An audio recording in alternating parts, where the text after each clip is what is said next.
All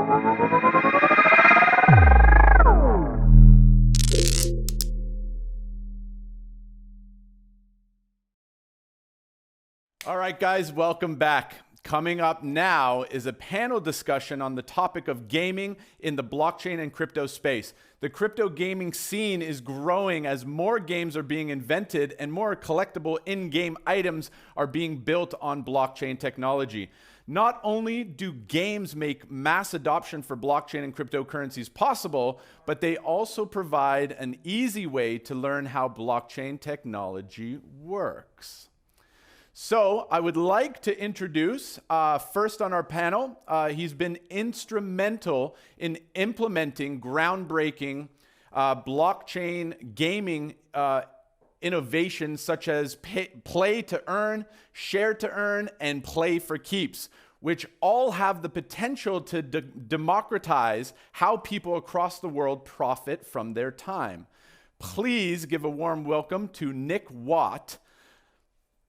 Our number 2 guest is the Chief Business Development Officer for TomoChain, Southeast Asia's largest public blockchain. A technology entrepreneur with an MBA from Wharton School of Business and degrees in both industrial engineering, economics from Georgia Tech. Please welcome Kin Chaturvedi. Our third panelist is the CTO at Immutable.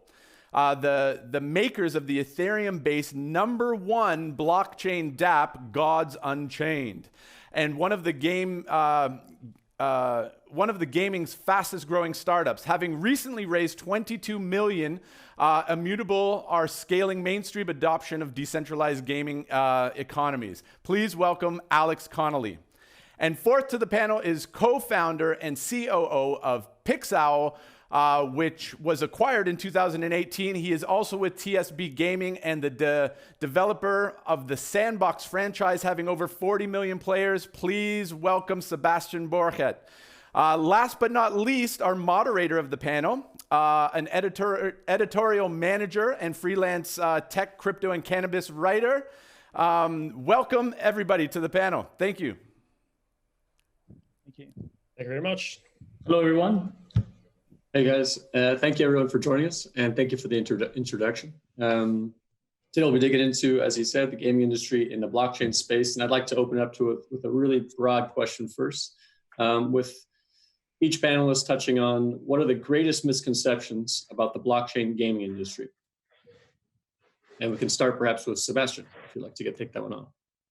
Yeah, of course. So one thing I'd like to mention is like the blockchain game industry is still in infancy. Like it all started in 2017 with CryptoPunks and CryptoKitties that really made it more popular and brought it to the larger public. But overall, it's just 2 years, 3 years now. And I believe one of the largest misconceptions is like blockchain gaming is just limited to this first experience of crypto collectible, which is like scarce, limited items that people buy to collect, but have actually little gameplay, fun mechanics behind. So blockchain gaming is much more. It's just first gaming, and that's covers all the broad spectrum of all the games we are seeing in this entertainment industry, which is worth over $160 billion of yearly revenue. And then behind blockchain is the technologies that implemented inside gaming can offer additional benefits to the players. And that's what we are to be talking about today, I guess, on this panel. Great, thanks. Alex, did you have anything to add to that?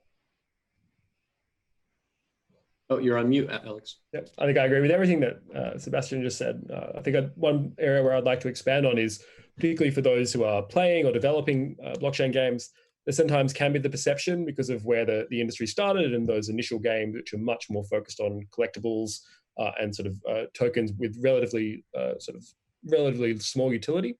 And one of the perceptions that has developed is that people will just play those games or they'll buy items simply because they're scarce, right? And one of our theses here at Immutable is that what we think blockchain games really are is a multiplier in terms of the success of your game, right? So if your game wasn't going to be successful anyway, adding blockchain to it is not going to sort of magically make it a success.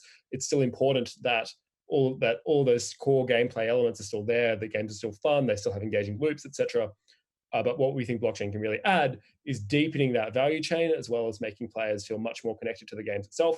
I think that's the real value prop, rather than just there are 5 of these and 5 of these. That's what we think. Great, thanks. And Ken, do you have anything to add from the Tomo Chain team? Absolutely. So, one of the other things I would probably add is that, one of the largest misconceptions for the space continues to be the fact that, sometimes it's associated with either scam projects or it's gambling oriented. And, when it comes to trying to attract a mainstream audience, we want to get to that million plus set of gamers, not the 1,000 maybe daily active users we have today on existing dApps.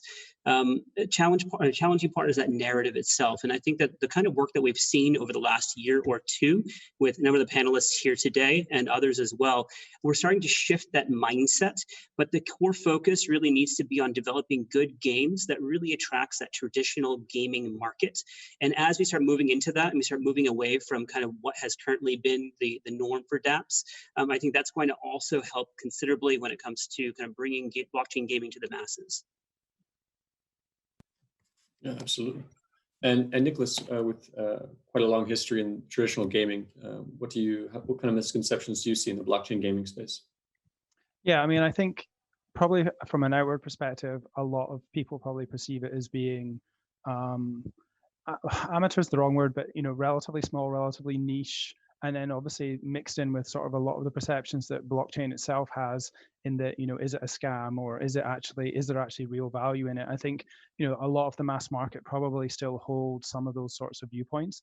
And I think what we're seeing, with the advancements, like not least Gods Unchained, but a lot of the other games and products that are coming out, is that, if you it's not just about utilizing the blockchain, it's about building an experience that people would want to use regardless of whether the blockchain is there or not, right? And that the blockchain and the technology that it offers is going to, as Alex mentioned earlier, is, can magnify the great work that a game and entertainment that a game can already provide, right? There's things that you can do with the blockchain that you can't do in other traditional games.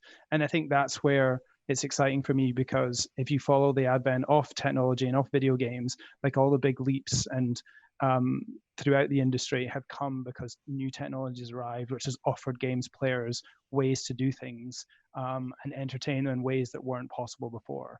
And probably the last few years have seen the foundation of blockchain and blockchain technology and what is and isn't possible. And now we're going to start reaping the benefits of actually integrating that in bigger projects that are going to attract those larger and larger number of users and break out of maybe that perceived niche. Absolutely. And so a theme that I've noticed is this recurring theme of blockchain games is still quite a niche. There's yet to be perhaps a traditional or a large game studio who's adopted a blockchain specific game. But what would be, I guess, your pitch? And I focus this question primarily for Kin, and then we can open up to the rest. But what would be your pitch to a traditional gaming studio, and how could non-fungible tokens or digital scarcity be used to upgrade their games? Sure. So, I guess maybe I come at it from slightly from perspective. I have worked in the traditional gaming market in a traditional gaming studio as a studio head. One of the core challenges, I think, when it comes to pitching the idea of using blockchain is the idea that you're actually going to be losing some sense of control as a game studio. Right now, as a gamer, any game that we play, we really only have a license to that game, and any of the assets, when we're talking about a massively multiplayer online game, the assets that you actually have, whether it's gold or swords or whatever it might be, these are, again, also licensed. They're entirely in control of the game studio. So if the account is frozen at some point, if the game shuts down, you've pretty much lost all of those assets. At the same time, the game studio has complete control over the economy. You can have a centrally controlled marketplace. So when you can control the economics, when you can control the assets, it's very challenging to actually try to convince many of them to shift over into using blockchain. Now, that's not to say that there isn't innovation here. We're seeing companies like Ubisoft and others who are trying to experiment in blockchain gaming. But for it to become something that is a core part of the gaming experience. I really do think it's going to be one of these grassroots movements where the idea is that we need gamers to selectively choose to have experiences which use blockchain specifically, where they actually see value in owning these assets. They actually enjoy playing with them, and there is a potential large economy that can be developed because of this. With the demand for gamers wanting to do this, then it will force larger studios to actually put more dedicated focus towards using blockchain games. So I think really it is about, can you give up control and can you still monetize that as a game studio? But really it's going to come down to the demand from gamers itself. Interesting. And do you think any of these games or blockchain-based games fit better with different gaming types, different business models, different ways, I guess, for instance, MMORPGs, any game that has sort of an open marketplace, these seem to naturally fit.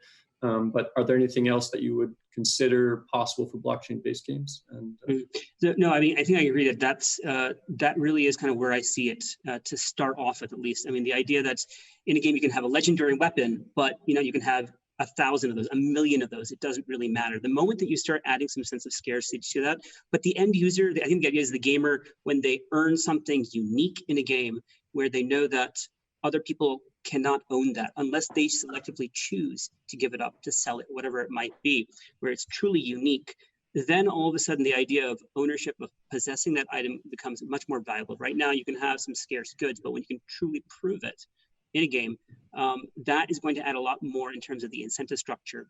I think one thing that game studios can do, certainly when it comes to this, if they want to maintain a sense of revenue, is that right now when it comes to the central marketplaces, obviously they control getting a certain cut of that. But even then, you can actually develop it so that these NFTs perhaps have a sense where they, anytime that they changes ownership, whenever it's sold, a percentage of that revenue is actually sent back to the game studio. So that way, even if you give up ownership perhaps of these collectible objects, you still can retain a certain sense of revenue as a game development studio.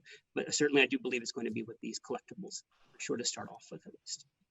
So one thing I would like to add to Olkin, I do agree with him, is that I've been recently elected the new president of the Blockchain Game Alliance, which core mission is to actually bridge with the traditional gaming industry and promote the adoption of blockchain. We have over 90 companies, and I'm seeing really an increase of interest from traditional game studios, not only Ubisoft, but also we have like Square Enix, who became one of the new members, and by the way, is an investor into Sandbox, my own project. We have Atari, which is one of the gaming giants. We became one of the main partner of Sandbox as well. I think it's going to have their classic games, including Roller Coaster Tycoon, Pong, Super Breakout, etc., building on our gaming platform. One thing before we have this key moment where one hit, like an Angry Birds like kind of game comes and all consumers then adopt the technology through the fun of the game, is to understand, and I would present it to developer like this, there is certainly a trade of control, but this trade of control comes with creation of value, both for the players, but for the developer also. So like the capacity to involve all your players in creating more value for everyone, including the game developer, is essential.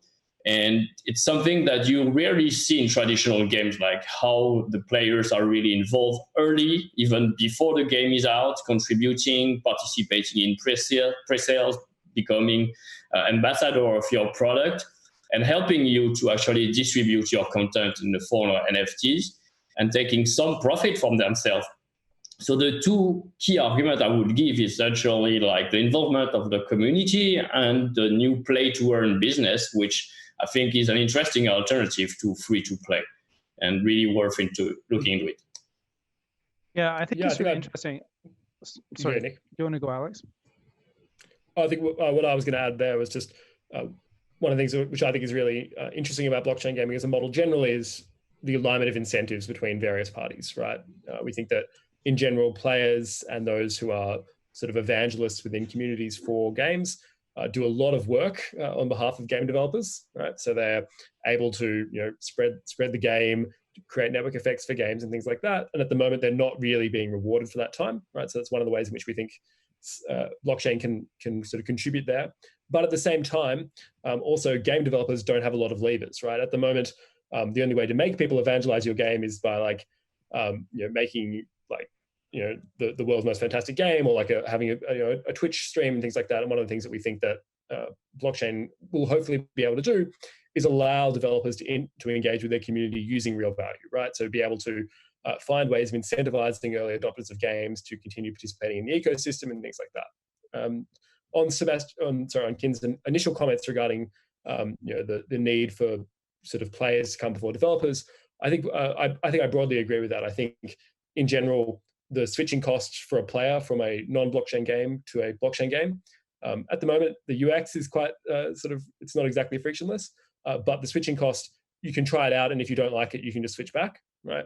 So, but at the same time, on the supply side of that equation, if you're a game studio and you've invested a couple of $1 million developing a game, then you switching there is a much larger risk, right? And so one of our hypotheses is that like the companies who are in the space at the moment are building up a really sort of robust supply side, and now we need players to come in to prove out our demand side hypotheses before you'll see really large investments from traditional companies. But at the same time, like some of the work that the Blockchain Game Alliance and things like that are doing in onboarding those people into the space and sort of presenting it as a meaningful thing which traditional companies can engage with is fantastic.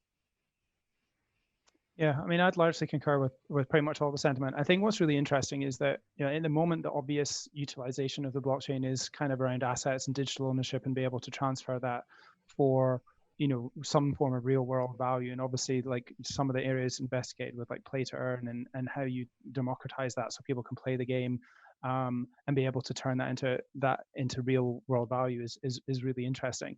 I think, once you start to bleed the technology and the technology becomes more invisible and perhaps more easy to use and embed within games, you can start to see a lot more maybe experimental and interesting use of it as well. So it doesn't necessarily just have to be like, oh, we're running our skin store through blockchain and you buy a skin and then, you sell it a year later or whatever, you trade it with other people. Like the whole world's playing Animal Crossing at the moment. And one of the, I've made a bunch of skins or designs for clothing in that. Like you could see a world where you still buy Animal Crossing, you download it from Nintendo and you pay them $60 or $100 or whatever. But then you run a store creating sweatshirts or dresses or caps or whatever, right? And those customized items are listed on the blockchain and they can be traced back to your creation, and whether you are or are not monetizing them through either the in-game currency or real world currency, or how else, like there's really interesting layers that you can start to add into some of these games that doesn't necessarily require them just to be the pure grassroots business model that maybe Fortnite or whatever is running at the moment, if you know what I mean. I do agree on that. Like, for me, one of the most natural need for developer and combination with blockchain is through user-generated content. It's true that if I'm a developer, I'm going to create my content, mint it, and provide a supply, and players will buy it. It's great, they own it, they have really this ownership, but it's even stronger if it's content you create yourself and that you own, and you can create a business model behind by reselling. And it can be game content, it can be skins, it can be all sorts of things, including like clans, guilds, and also that give incentive to their players and share the rewards in a fair way. So I don't know if that's only a limited game genres. Right now, what we see in the space is mostly like a PvP, trading card game, sandbox games that are launching this year to the blockchain. But in the future, we can see more cross games appear. And essentially, as long as there's like an incentive to collaborate for player or potentially compete for players and earn a reward behind, I think there's a good fit for a blockchain use case. And it doesn't need to be just a skin or a visual customization, but it can be actually through powerful mechanics where it really makes sense to have. Yeah, and I think the key ultimately for like someone like Ubisoft or big companies, like really embedding it into like the next Watch Dogs or the next Assassin's Creed, I think the technology has to become to a level where it's not just, oh, right, we're doing this so that we can run a store selling swords. It has to, like, the technology probably needs another couple of years of, cooking and experimentation and solidification so that they can really embed it in interesting and meaningful ways, right? Because they'll create a franchise that will utilize the technology in some way that's interesting rather than it just being a storefront or a monetization technique necessarily. Not to say that that won't also be the case, but it's like everything. I would like to see it as part of the tool set.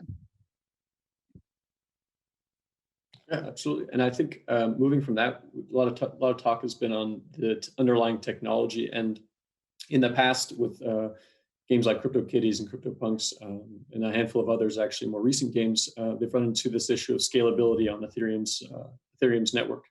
And to navigate this, a lot of developers have moved to centralized servers, or they have switched gameplay over to a highly scalable blockchain and kept on-chain activity with Ethereum.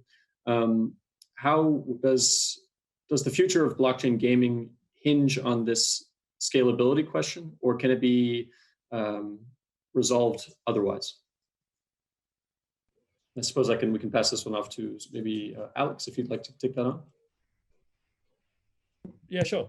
I think so. We've done a lot of experimentation in the scalability area, right? So we've done it both on the asset minting side, on the asset trading side, on the gameplay logic side. We've done all sorts of things, right?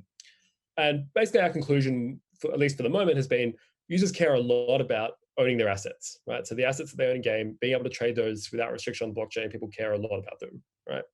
People don't care as much about the gameplay logic being encoded on the blockchain, right?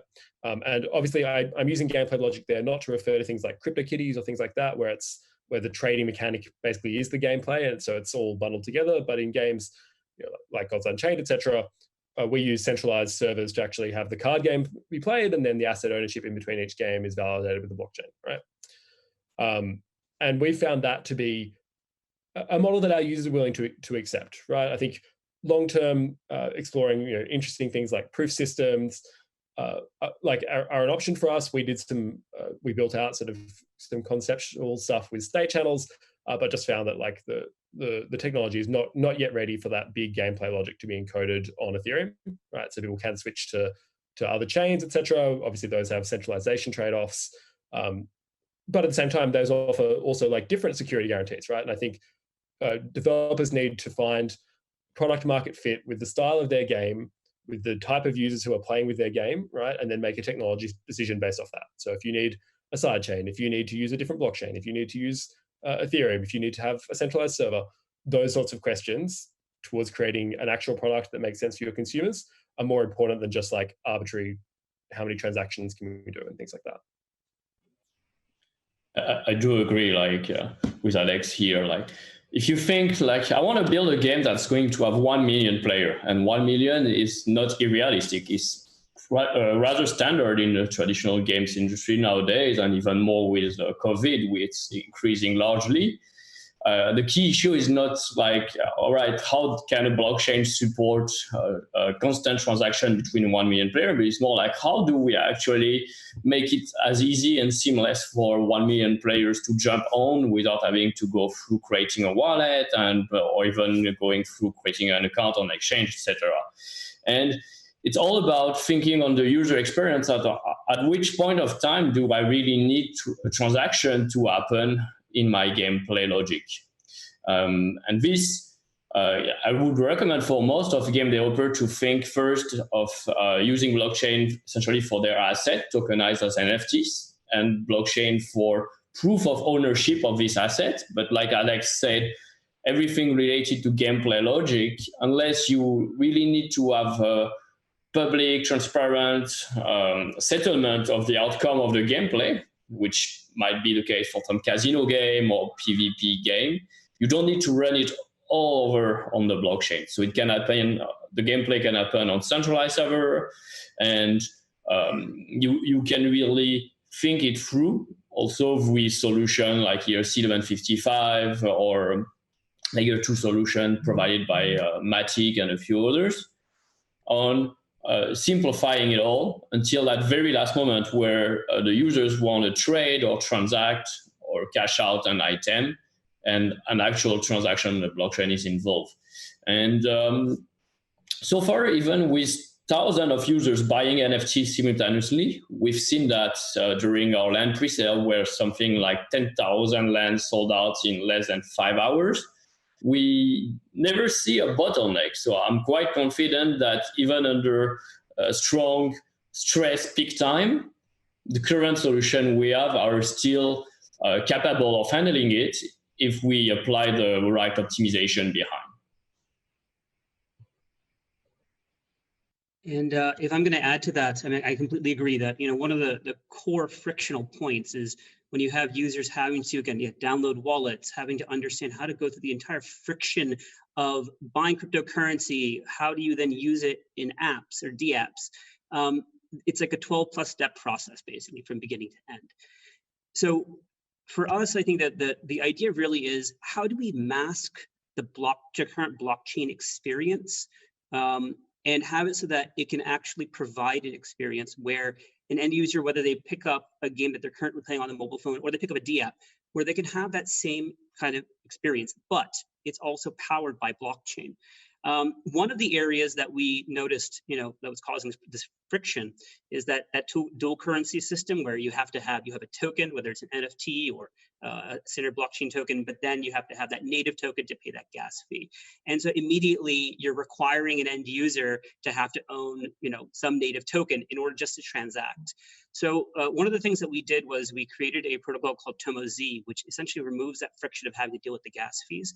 And though it's not a game, one of the businesses that's using our blockchain right now, they issued their tokens using this protocol, and now within 3 months they have over 100,000 users. They have generated over 500,000 transactions on the blockchain. And the thing I love about this is that most of their users don't even know they're using blockchain. They don't need to know they're using TomoChain, and I don't want them to necessarily, because that's not going to allow us to get to that next 1 million+ users. And so I think that's part of the core frictional problem. Scalability can be solved when we have that demand, but if we have this, where we have to have these dual token systems, then that friction will continue to be there. So I think that solving that problem first, and then when we have the scalability problem, well, that's a good problem to solve afterwards. Yeah, I think you all hit the nail on the head, and the certain kind of short-term frictions that we need to overcome to be able to get it to the point of mass adoption, and that definitely using the blockchain for like the proof of transactions and at the transactional point, rather than processing any logic or your whole entire game state all of the time, is definitely the sensible approach just now. I can see a future, and it's maybe much like cloud and cloud gaming, in that 5 or 10 years ago, like the cloud, wasn't really a thing, and then as it's come along, everyone's been talking and touting about how it's going to be the next best thing to add, new found game experiences and gameplay to games, right? And Microsoft obviously did a big push for this with their Azure servers with the launch of Xbox One, and I'm sure it's been used unbeknownst to us in several feature like big titles that they've shipped.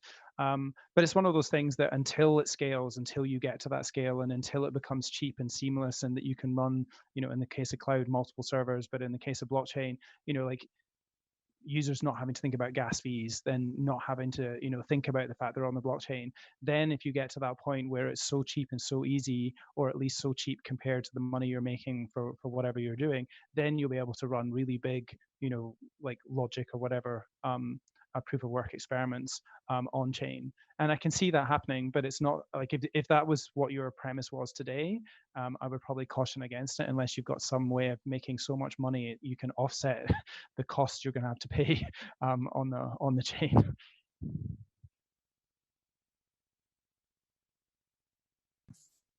Okay, and I think one demographic that we've touched upon, but maybe haven't done a deep dive in, is game developers. How do we attract, or how does this space attract traditional game developers to come and experiment and play around in blockchain-based games? Yeah, and maybe that one. That's go ahead. But that's essentially the role of the Blockchain Game Alliance. That's why we came up with this non-profit organization, which now has over 90 members and is providing resources, training, and opportunities for networking and speaking and like we do today. Hopefully bring more knowledge about what it is exactly, with all the experience that we have accumulated already, for example, Alex or myself, into building actual games and showing that there's some things that can be done really simply and quick wins for developers through the use of NFTs. And there's larger consideration that have potentially business, financial impact as well, but and they should integrate in their business plan. And so far, I'm quite excited because I believe 2020 is going to be really like a key defining moment for the industry this year. As you know, it takes really a long time to build a great game. It's not just a matter of weeks or days, it's a matter of months and sometimes years. Like all the best games have been, even Fortnite, have spent several years to be built until they became those massive success. Minecraft, Roblox, there are titles that have been there for 10 years. And Race, we look at them right now as massive success, but we forget like the whole story until they came and how they started. So in 2020, 3 years later, we have great game coming out of beta to market. Golden Chain is one of them. The Sandbox is another. Skywaver is another. Axie Infinity on mobile as well. So the platform is going to matter as well, not being only web-based game, but PC, desktop, and mobile. And having all those titles come out to market will help to give not only to players, but also to traditional developers a better view of what's possible to achieve and jump into this next wave of, oh, let's develop now, or let's integrate blockchain into our games. And within 2 years after, we'll see more and more titles. So that's how I see progressively adoption within the game development community. Yeah, just to add on there a bit, I think there are, like, to my mind, there are a few things that need to be solved before you're going to be able to get mass adoption, right? And the first is like technological challenges and UX challenges, right? So like ensuring that users are able to access, in the same way that Kim was talking about earlier, accessing wallets, accessing crypto in various ways, to be able to actually interface with these products in a useful way, right? So like large game studios are never going to go for games which are unable to scale in that regard, right? The second one is kind of the proof of concept, right? I think before game studios are going to take big investments that they'll explore and they'll take sort of dip their feet in the water, but before they'll make large investments, I think we will have to see some like proof of concept where games which have been created by the industry, some of the games that have been created at the moment, are successful, right? I think that's also a bit of a precondition.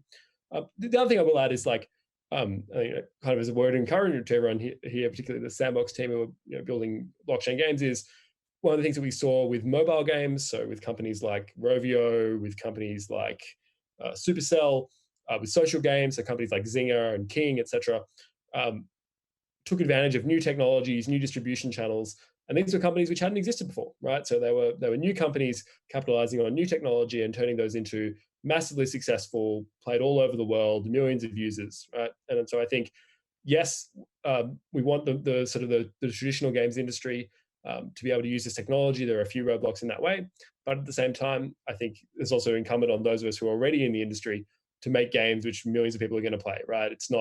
We're not preparing the groundwork for other people to use. It's we want to build fantastic games for millions of users right now.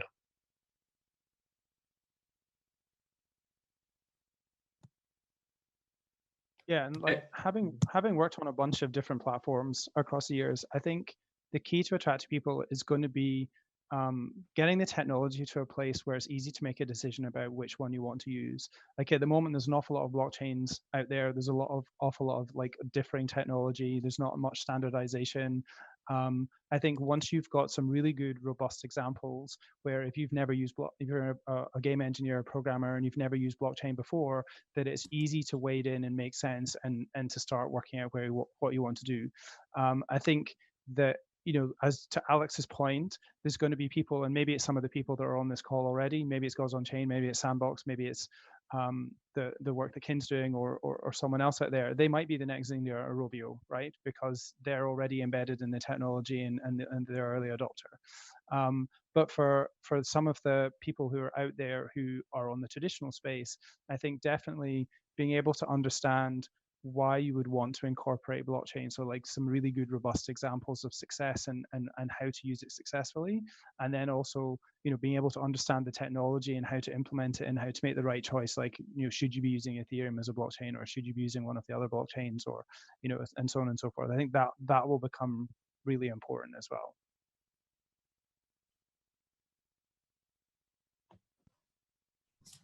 Great.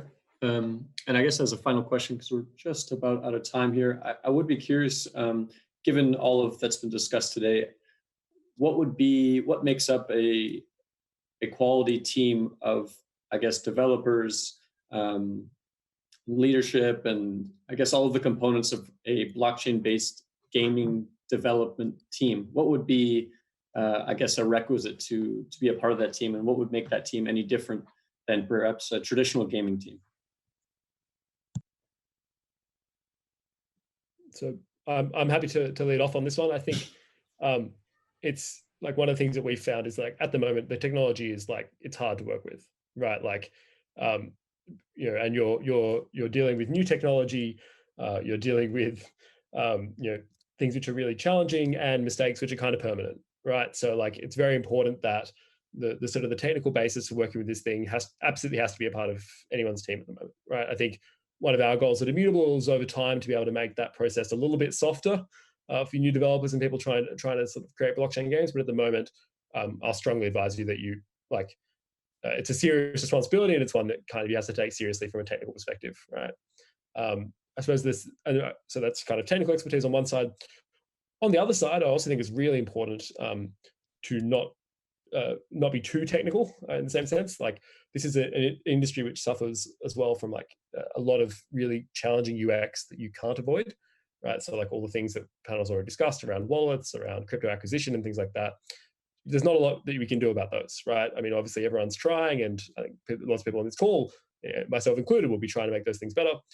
But at the same time, it just isn't easy at the moment, right? Being able to understand what your customers actually want, what gamers are actually looking for in your game, how your game's differentiated from other blockchain games, how blockchain games in general are differentiated from traditional games, so that you can make a compelling pitch to your users. I think you need someone who is going to look at like the product side of things, and probably to come up with some fresh ideas. So some like innovative ways of actually approaching how can we use blockchain to make successful games and things like that. Basically working on ways for you to take advantage of the technology to actually create a good experience for your customers. Because otherwise you could have the best technical stack in the world and no one is going to want to use your game, right? So you need both technical smarts as well as kind of customer-centric, innovation-focused product.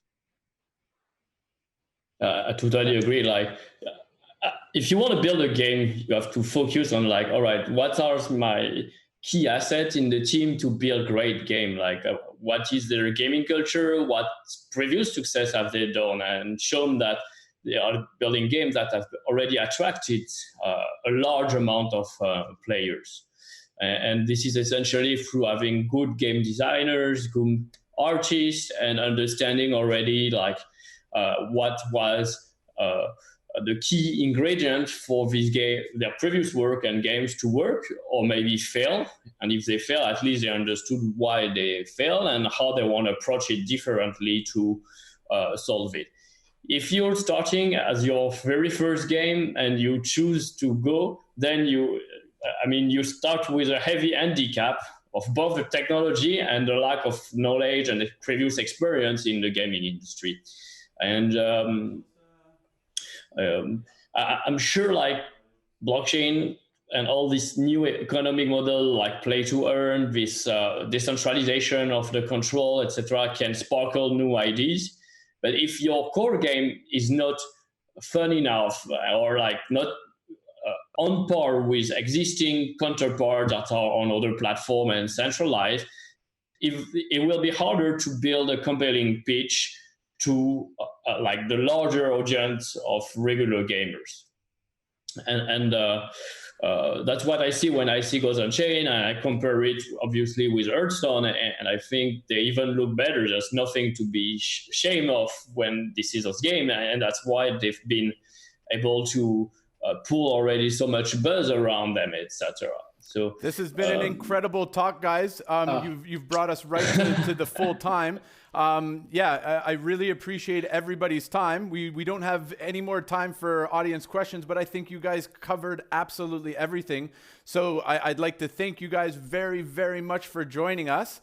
We're going to go to a quick break, and when we return, we will have a very, very special guest. Thanks a lot, guys, and stay tuned.